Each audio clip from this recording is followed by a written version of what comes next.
Thank you for having me here today. Thank you. Perhaps just for those of us who don't know, what is energy economics and financial analysis? It's an energy think tank that looks at global energy issues, and it basically believes that we're in a state of tremendous change at the moment, and we're just trying to ease that change that is currently occurring within the energy system. And Australia is a pretty classic example of that. We're on the east coast of Australia. We pay, for example, some of the highest prices for gas in the world, despite being the largest exporter. Thank you. We actually pay more than our customers in Japan at a wholesale level for gas, at the wholesale level. But my presentation really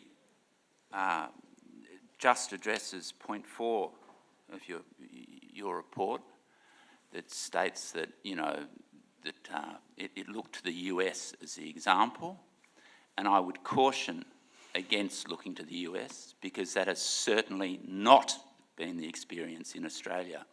In Australia, the gas industry has definitively destroyed wealth.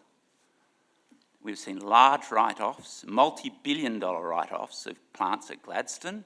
We have seen billion-dollar write-offs, $1.7 billion on gas fields in New South Wales that have yet to produce a gigajoule of gas at Narrabri.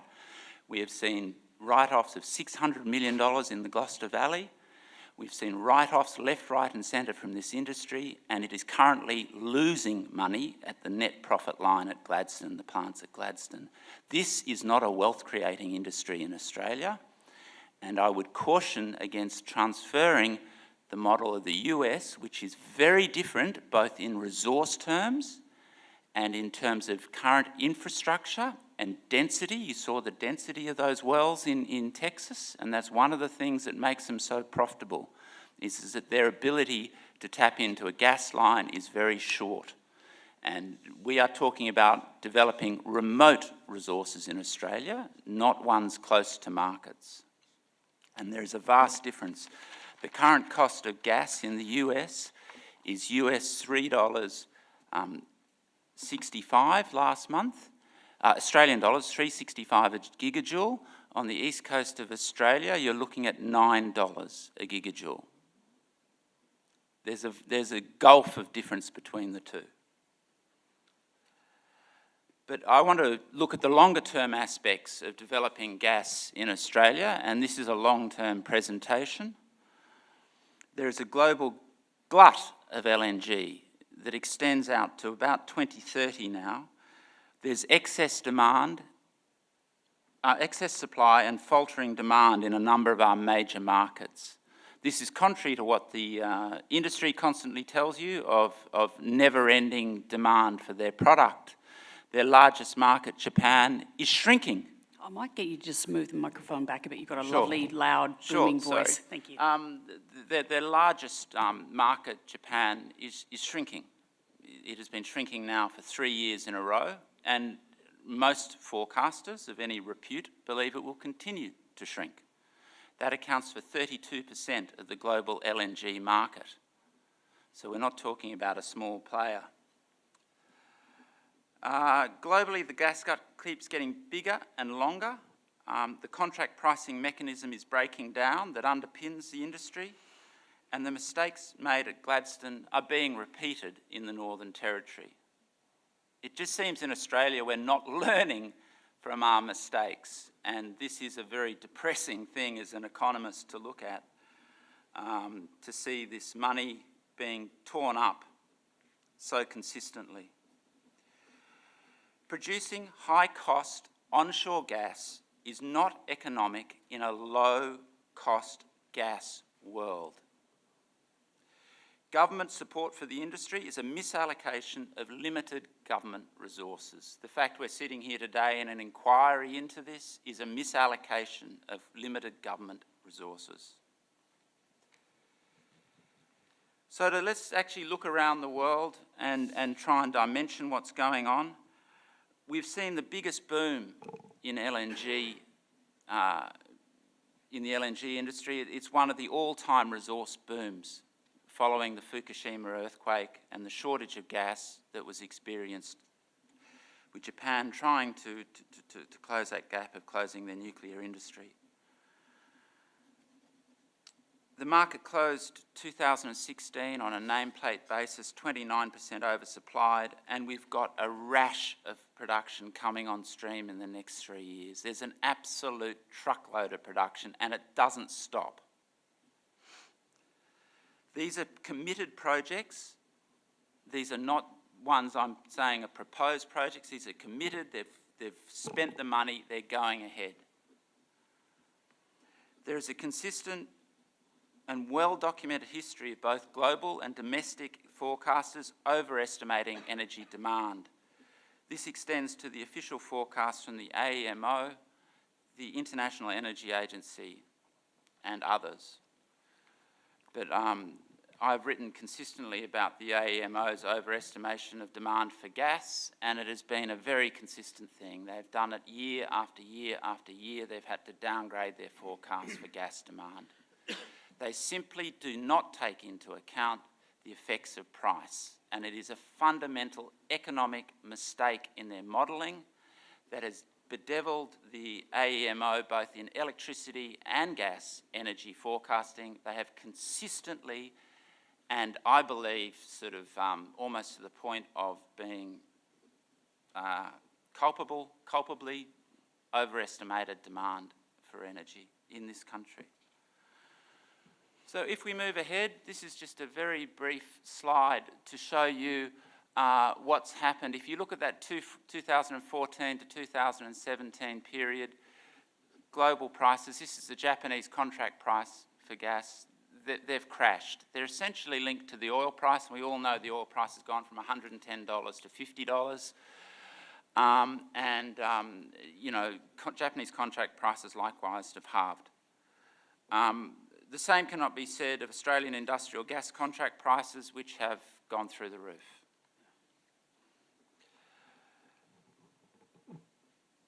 If we move ahead, there's a quote here from the head of Murray, of the GII-GNL, which is an association of international gas importing nations. And they're saying that the gas market will be oversupplied until the mid-2020s. Unfortunately for Jean-Marie Delga, this quote has not aged well. He said this about 3 months ago, and since then we've seen a massive amount of production slated to come on from Qatar. Qatar is the world's lowest cost producer. To give you an idea, according to the AMO, in a report from October last year, they said that the fields that they were looking at developing in the Northern Territory, production costs were $7.50 a gigajoule. In Qatar, they're 20 cents. This is what we are competing against. This is the world's largest exporter currently. We will overtake it as the world's largest exporter. This is the competition. They are building, in the next 4 to 5 years, they are going to build plants the size of the ones at Gladstone, essentially, 23 million tonnes, which is just a couple of million tonnes under what Gladstone produces on an annual basis, if it ever indeed gets up to full production, because it doesn't look like it will at present.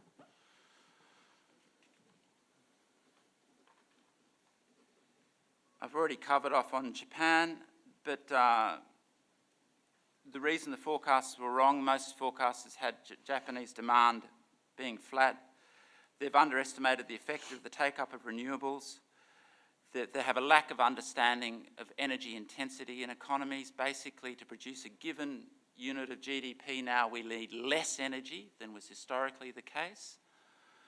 And they have a poor understanding of energy efficiency. Basically, if you look, one of the major things forcing energy demand down is just technology in appliances. You go and buy a fridge today, for example, in Australia, if you buy a 3-star fridge, probably the one and you bought a 3-star fridge last time, the one you buy today is much more efficient because they had to recalibrate all the stars in Australia because everyone was producing 5-star appliances, basically. So this, in air conditioning, in lighting, we've had 2 generations of lighting now with the LED globes that use a fraction of the energy that the old incandescents did. and that's consistently underestimated. Growth in China. China's the other major market that people look to for growth. It is indeed growing quickly. It's a fundamental mistake to conflate LNG demand with gas demand, because China is looking at getting a lot of its gas from Russia. There's a lot of geopolitics in here I could go on about, but they don't want to source all their gas from Australia. It's that simple. They don't want to be reliant on the West for their energy. And there are a number of other factors there, but I'll move on to contracts, because this really is one of the things that is really important. This is a quote from the RBA from a paper they wrote. The key thing is that basically even the existing contracts are subject to renegotiation in the event of major moves in the oil price, and we have had major moves in the oil price. These contracts at Gladstone that they say underpin our production and that means that we're never going to shut in at Gladstone, they are probably being renegotiated as we speak. The contract system has three pillars that underpin it. It's the oil-based pricing I talked about earlier. They're long-term, and they have these amazing things in them called destination clauses. What essentially that means is that you have to deliver the gas. The people buying the gas have to take delivery at a given port. So, for example, if Tokyo Gas has a contract with one of the plants at Gladstone, that contract would state it has to be delivered to Tokyo Harbour. They're subject to renegotiation.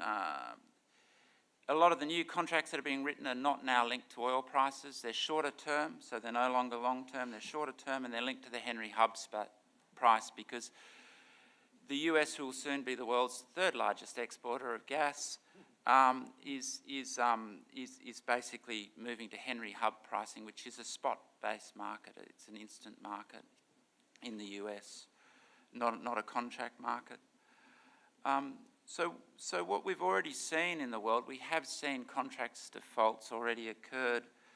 India's Petronet LNG basically stopped taking delivery from RasGas in Qatar. They just said, we're not going to take the deliveries under our long-term contract and you can get knotted. And they were subject to $1.5 billion penalties, $1.5 billion penalties under the contract, with which Petronet told them that they can get knotted and we're not paying the $1.5 billion. Anyway, push came to shove. They went back to the table. The contract was renegotiated at half the previous price. They cut the price in half for the gas per gigajoule, and they waived the $1.5 billion in penalties. So these contracts, how firm are they? Well, if they're with an Indian company, probably not very.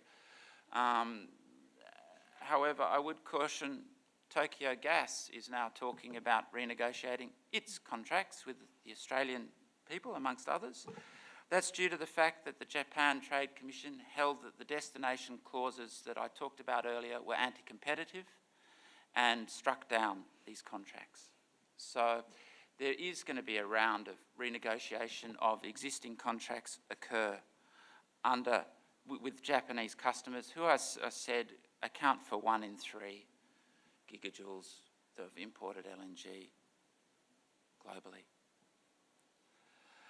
So let's have a look at the way the Australian industry was developed and the mistakes made that I hope that you don't repeat in the Northern Territory, but it looks like you're going down the road of repeating. The first mistakes is that the plants that they built blew out in cost. They built them all at the same time, and cost blowouts were legion across Australia, both onshore and offshore. The second mistake they made was that the costs from the fields that they developed were vastly underestimated. And this is one thing, when you hear the gas industry estimate a cost, look at their history of estimating costs. It is appalling. They said that the cost should be between $2.20 and $2.70 a gigajoule in their EISs, and the actual results are between $3.50 and $8.50. The top end of the range of the estimation of cost didn't even come close to the bottom end of the actuals. And this is what has meant that basically has fed through to the East Coast Australian plants being the highest cost plants in the world. Now, I'm saying that very slowly because it's one of the most important points in this presentation, because we have had a global gas boom, and after a boom comes a bust. Who is a plant that usually closes first? In the resources industry, it's usually the high-cost plants. So I think within 2 years you'll see half the trains in Gladstone shut in. I don't think that's an unrealistic expectation.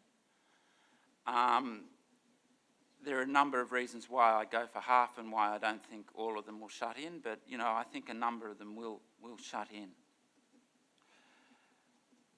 The Northern Territory onshore gas, so given in mind that I've said that these are high cost plants, where does the Northern Territory sit?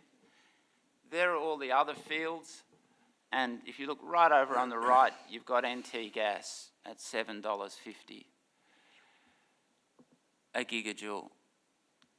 So in a high cost gas province, Northern Territory gas is higher than the top end of the costs, and this is at the wellhead.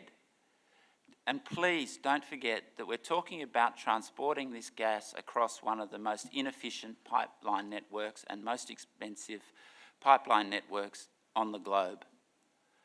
It's riven with monopolies, according to the ACCC. If you have a look at the prices that they charge, they're in no way comparable to global comparisons. And the companies involved are making what can only be described as super profits.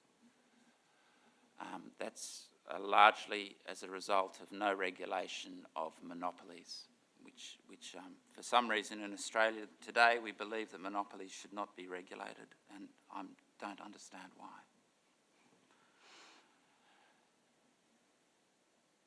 If we have a look at the supposed riches that this brings to governments, I think the Queensland case is instructive. The large-scale gas exports began in 2014 with the plants opening up. Queensland Treasury predicted they'd be pulling in over 660 million of royalties in the next year. Well, a few years later, they only actually pulled in 97 million of royalties. So the royalty dream kind of really hasn't materialised in Queensland yet.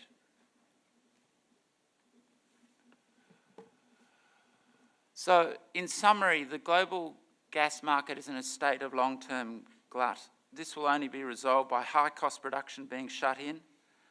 Gladstone costs are high-cost plants, and the Northern Territory onshore gas is globally uncompetitive source of gas, with very high production, liquefaction and transport costs.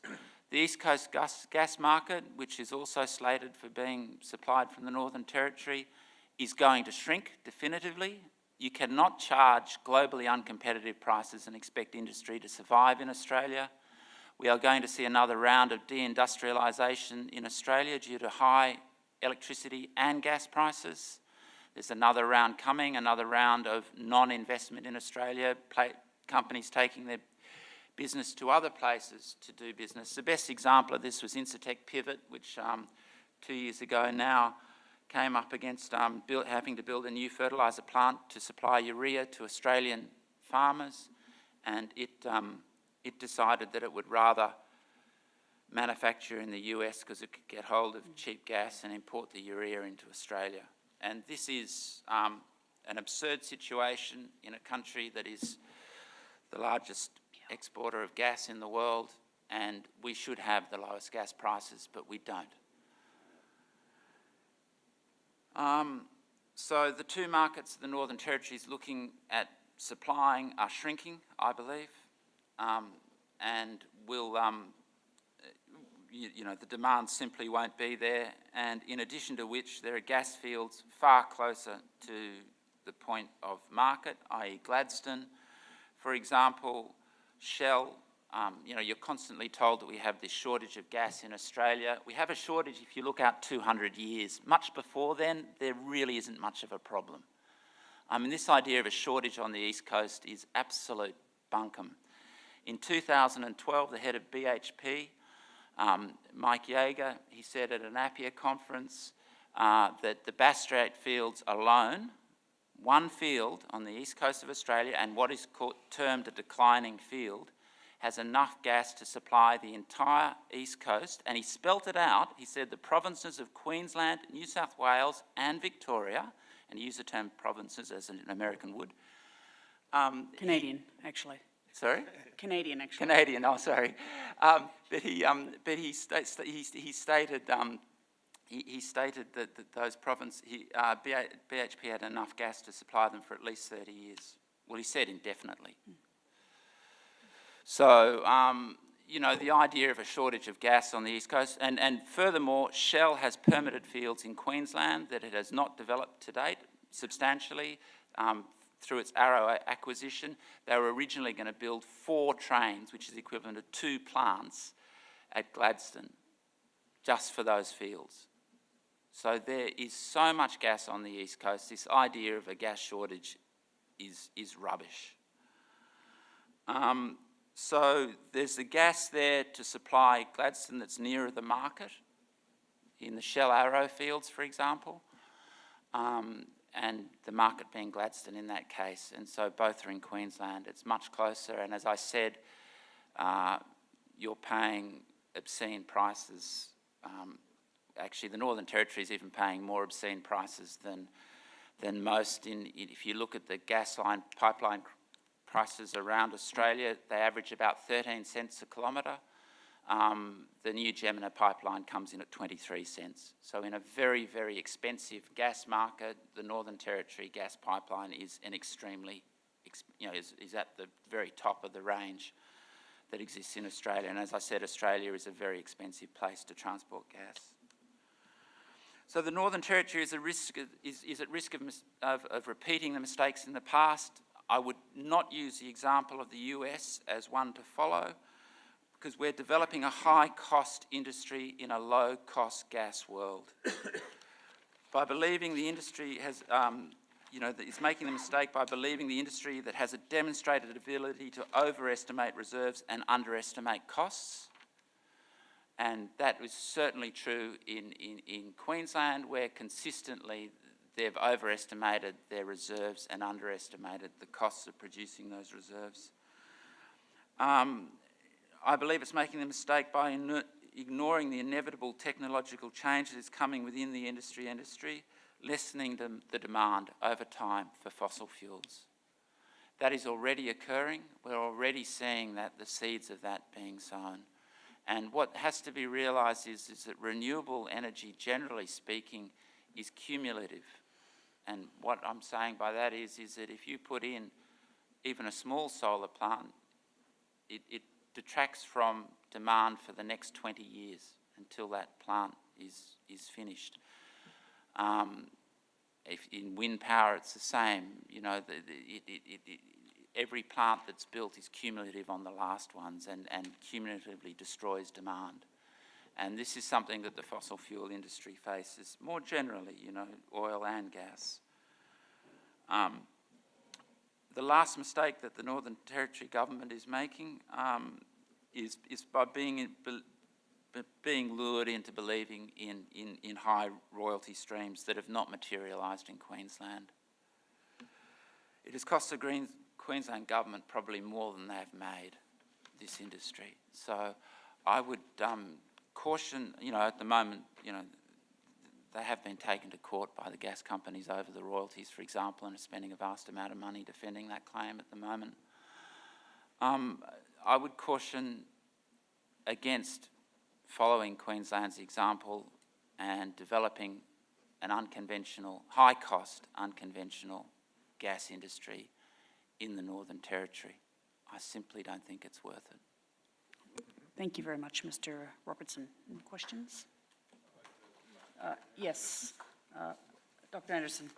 Yeah, look, thanks, Mr. Robertson. You've painted, which, at least on the face of it, is a compelling argument against the economics of a new gas industry. Why is it then that all the major gas companies are sort of lining up to invest if it's that's something that's, Well, I call it chasing a rabbit down the hole. yeah, You know, when you've made a really big mistake and you've set your sails on a course and essentially you can't deviate from that. And that's the position they're in at the moment. That's why I think it's going to take probably 2 years before you see shut-ins at Gladstone.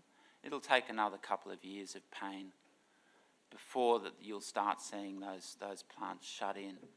And the reason is that if they shut in a plant, they have to write off the investment. And these companies simply can't afford to make that scale of write-off on their balance sheets.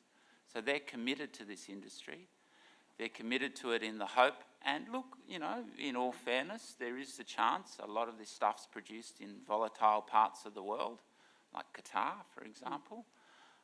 There is a chance that you could see some conflagration in the Middle East and a shortage develop, and, you know, the price does bounce back.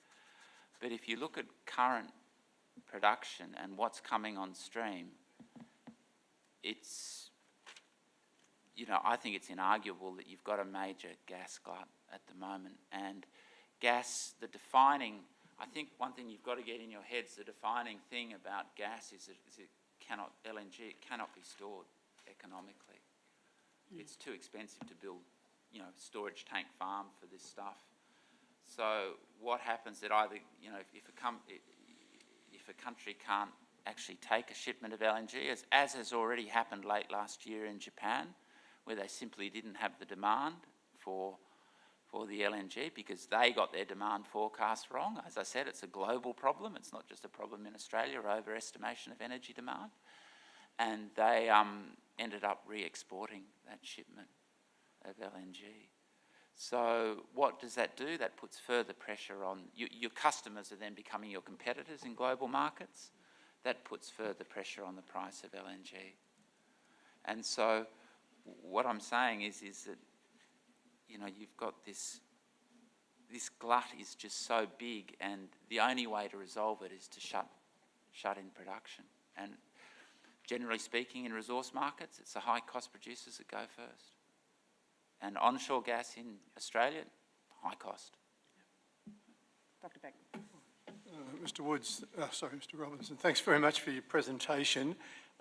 You had a slide there with the cost of gas in the various fields in Australia. Can you provide a source reference for that information? It's in there. It's from an AEMO paper, the Australian Energy Market Operator. They commissioned Core Energy to write a paper on this. So, look, none of these are perfect, these figures, but it's the best I can do. It's the best I can do is to get a government-based source. They rely on the industry to get it. I have footnoted it in the paper, and I'm happy at any stage for any of you to ring me and ask where did I find something, because I believe that this paper is very, very well sourced. I'm not sitting up here telling you what I think. No one is suggesting otherwise, and we will probably write to you and ask for if there are... but it is at the bottom of the slides. Right. That it is actually, and, you know, if there's a mistake I've made, I'm happy to find it for you. Yes, please. Just to follow, you've been talking about the Australian Eastern gas market. I'm wondering what your views are on the Finkel report in terms of the predictions in there for the gas market for electricity production, and have you any views on those? Yeah, I actually came to energy analysis through electricity, so I have a pretty good idea what's going on in the electricity market, although I don't currently sort of go there too much. Look, basically gas, particularly in provinces like South Australia, is a vital source of energy. If you look, they are now getting gas in South Australia for about $10 a gigajoule, which obviously is more than at a wholesale level you pay for gas in Japan. And the gas has been liquefied and transported up to Japan, so that's just amazing. Wow. And what this is doing is this is actually forcing up the price of electricity in South Australia quite dramatically at present, because if you look at the way South Australia is set up, It's about 37%, I think, of their energy comes from gas. It's the largest source of power in South Australia. The largest is gas. And their gas prices have essentially gone from that $3 to $4 level to around 10 a gigajoule. So they've tripled in 3 years. So these aren't small moves in the East Coast gas prices for manufacturers and for power producers. They're massive moves. It's to the point now where AGL has actually come out and said that baseload power production with gas in Australia is not economic. It's simply not doable. You can't actually build a new baseload. I would caution, just for those people that don't actually understand, there are two sorts of gas power stations. There's a baseload gas, and there is peaking power stations that supply just peak demand. AGL was specifically talking about baseload gas, which exists in South Australia. It's a major source of power, the baseload that runs 24 hours a day. What you've seen is three power stations in Australia actually shut in. That's Pelican Point in South Australia, Tamar Valley in Tasmania, and then the Stanwell Power Station in Queensland, due to high gas prices. Now, Pelican Point has reopened at the behest of the government in South Australia because they're facing power shortages. But the new gas contract it's got, as I said, is around $10 a gigajoule, which is just simply uneconomic. And that's why power prices are going nuts.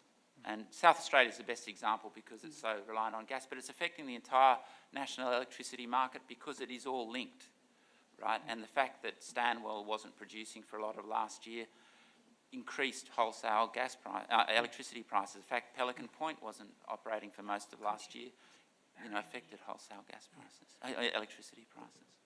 Just to follow on, if I may, you've noted there in South Australia the increase in price of gas, and that's a reflection of a shortage of gas.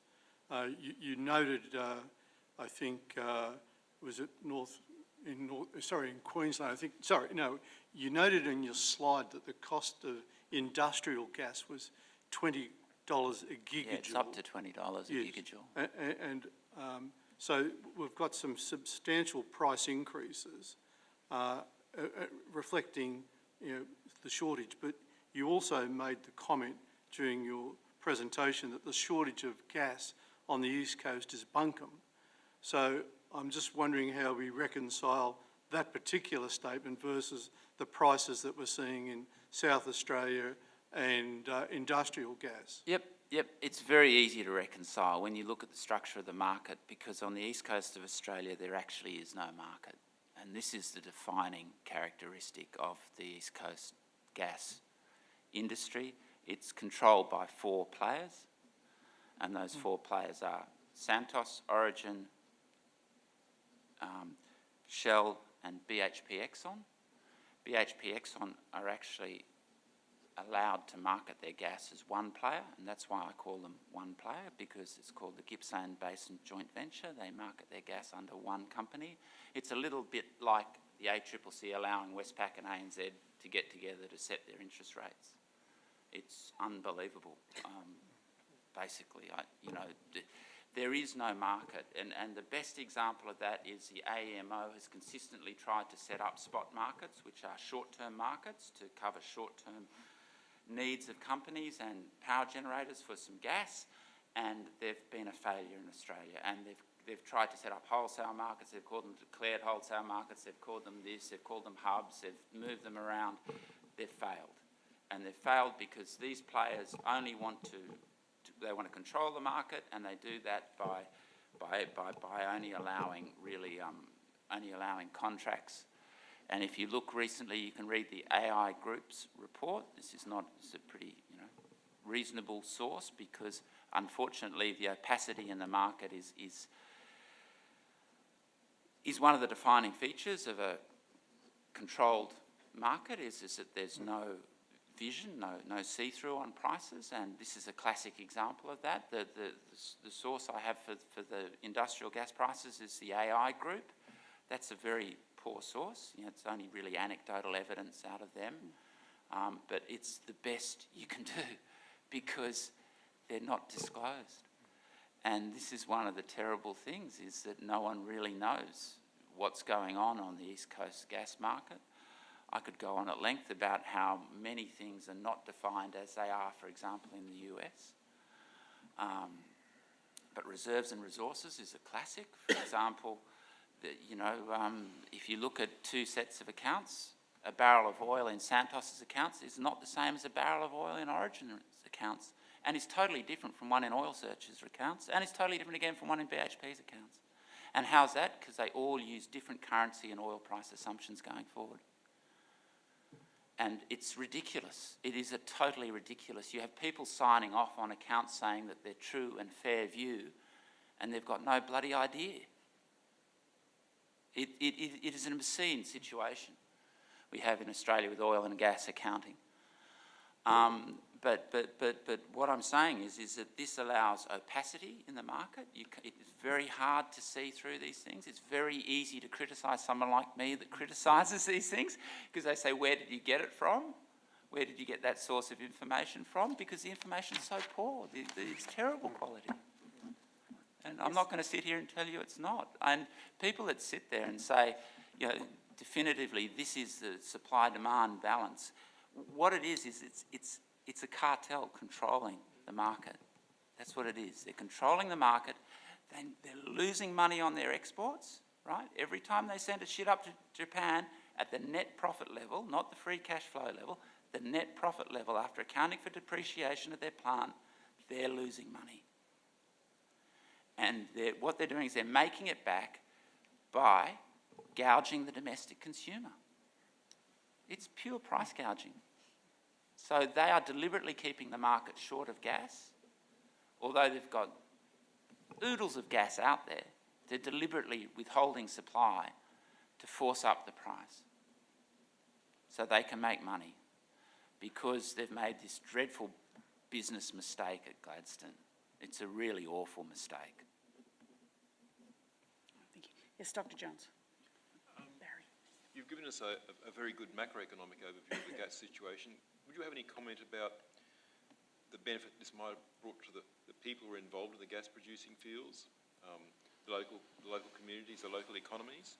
Oh, look, I've only really seen anecdotal evidence of that, and that's basically that, the benefits were pretty short-lived.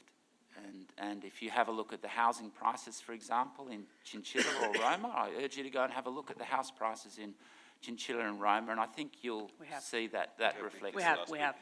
Yeah, it does reflect that the benefits were very short-lived. Once they're actually producing, do you need many people to run these things? No, you don't. There isn't a lot of work involved in. Once they're actually drilled and set, that's pretty much it. And what you've seen in Chinchilla and Roma is you've seen a boom. You saw a boom. There was definitely a boom. I'm not going to say there wasn't, but post the boom, there was one almighty bust. And that's reflected just in the house prices. I think that's the only comment I can really make. Yes, Professor Hart. Christian, you obviously would be aware that we have let a contract to Acel Allen to do an economic consultancy. Yes. Have you talked to them? No. They haven't approached you? No. They wouldn't approach me. They are basically, if you have a look at Acel Allen's history, they're quite closely aligned. My view, obviously, is not very popular in the gas industry, because I'm saying that they're not making money and that they're gouging the domestic consumer, and that clearly is not a message that really they want people to hear. But the numbers are clearly there. They are there in black and white, and I'm happy to, if anyone wants to challenge me on the numbers that these guys are gouging the East Coast gas consumer, I'm happy to go toe-to-toe with them in an argument. Because if you have a look at the import prices from the Ministry of Energy and Trade, METI, in Japan, which is a very official source of gas import prices, and you have a look at the gas prices on the AEMO website, for spot gas, you will see that we are paying more than our customers in Japan, and that's not accounting for the $4 odd in cost to liquefy the stuff, if you include depreciation, which I do because I believe an industry should be sustainable, and the 70 cents to ship it up there, a gigajoule, $4.70 it costs to liquefy and ship a gigajoule of gas up to Japan, and yet we're paying more than they are for gas. Dr. Ritchie. Mr. Robertson, you've talked about South Australia and their dependency on gas. The Premier of South Australia has engaged the Commonwealth, I think, fairly rigorously, and basically described a lot of what you're talking about as a failure in the national energy market, and that I think it'd be fair to say that the debate has shifted in the last 12 months as a result of that.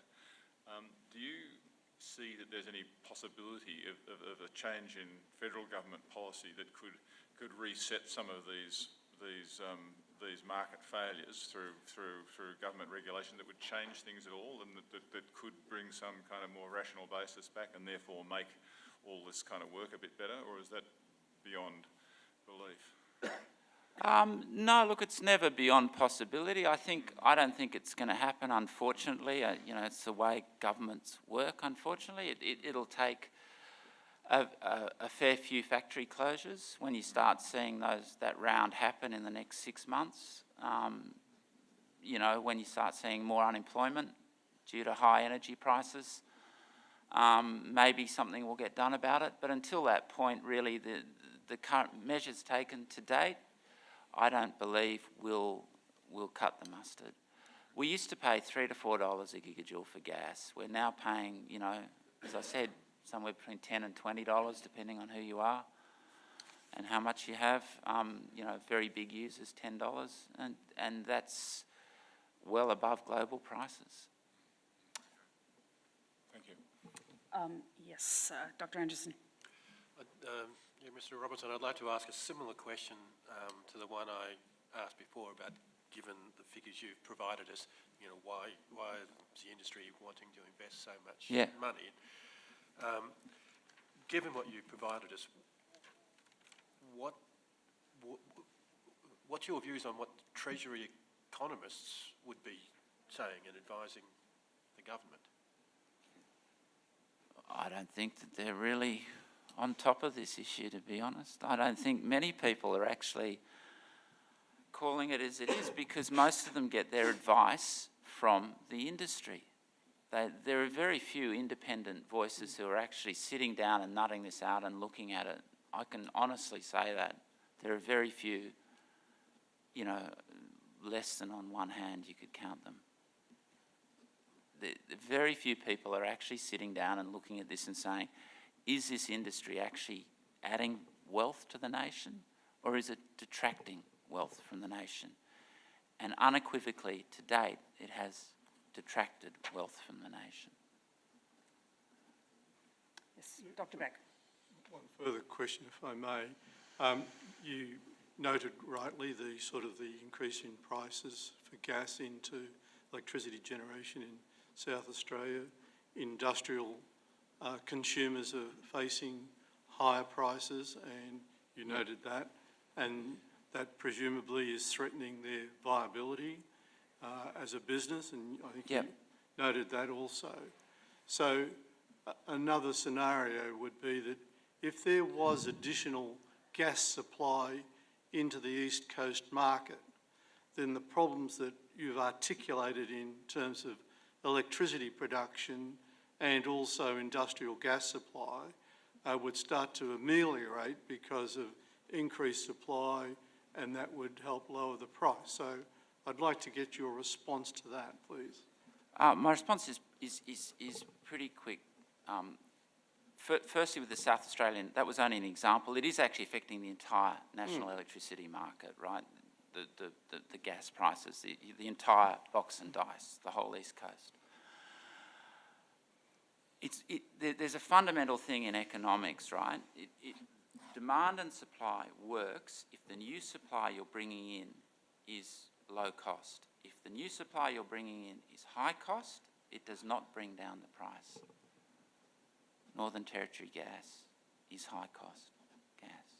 It will make no difference to the price on the East Coast. If anything, it will do what producing coal seam gas has done to the East Coast market, which is push up prices.